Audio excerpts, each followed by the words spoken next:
এই পৃথিবীতে আমাদের কাজটা কি? এক নাম্বার হচ্ছে আল্লাহ পাককে চিনতে শেখা, আল্লাহ পাকের সামনে আত্মসমর্পণ করা, তার নবীর সুন্নত গুলো মেনে চলা, হালাল খাওয়া, একটা আদর্শ পরিবার গঠন করা, সন্তানদেরকে মানুষ করা, দিনের দাওয়াতের কাজ করা এবং দিনটাকে আল্লাহর জমিনে প্রতিষ্ঠার চেষ্টা করা। এছাড়া কি আমাদের কোনো কাজ আছে পৃথিবীতে?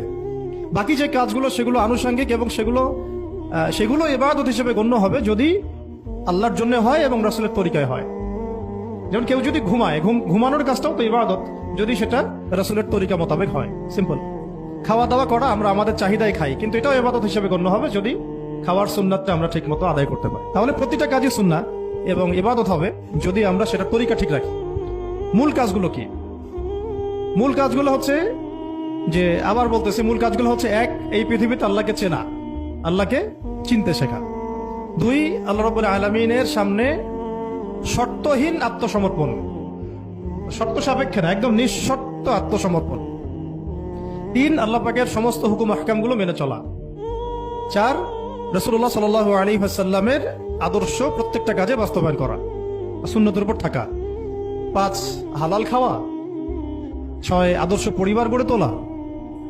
সাত, সন্তান প্রতিপালন। আট, সৎ কাজে আদেশ। নয়, অসৎ কাজে নিষেধ। 10, আল্লাহ পাকের এই জমিনের মধ্যে দিনটাকে প্রতিষ্ঠার চেষ্টা করা, যার যা সামর্থ্য আছে তাই দিয়ে। কেউ জান দিয়ে করবে, কেউ মাল দিয়ে করবে, কেউ কথা দিয়ে করবে, কেউ লিখনি দিয়ে করবে, কেউ প্রয়োজনে আল্লাহর পথে জিহাদ করবে, কেউ প্রয়োজনে শহীদ হবে। যার যেটা স্রোত সে সেভাবে করবে। এছাড়া কি দুনিয়াতে আমাদের কোনো কাজ আছে? এই কাজগুলোর মধ্যে এই কাজগুলোকে যদি আমরা বাস্তবায়ন করতে পারি তাহলে দুনিয়াতেও সফল হবো ইনশাআল্লাহ, পরকালেও জান্নাতে যাবো ইনশাআল্লাহ।